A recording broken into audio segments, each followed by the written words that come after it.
Hi, Farmer Dean here, and I'm going to make cauliflower curry soup. I love this because when cauliflower comes on out of the garden, you've got so much at one time, you got to figure out ways to do it. So we're going to put in about a cup of onions, 3 cloves of garlic, some carrots, saute those for a few minutes until we get the onions a little done. I'm going to throw in my cauliflower, and then I'm going to throw in about 32 ounces of chicken broth or chicken stock, whichever you have.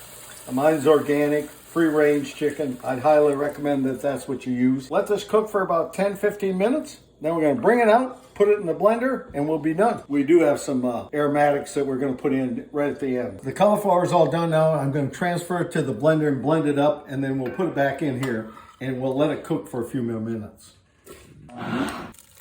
So it's pretty thick. This is up to you, but I'm going to want it just a little looser. So I'm going to put in a little bit more chicken broth. Then I'm going to put in my spices, which are curry powder, 2 tablespoons.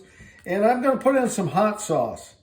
That looks about right. I'm going to put this back on the stove for about 10 minutes. Let everything, all the spices blend together here. So now we have curry. We're going to try our cauliflower soup. OMGs, that's good. Do me a favor. Like, favor, and also follow, and you'll be my best friend.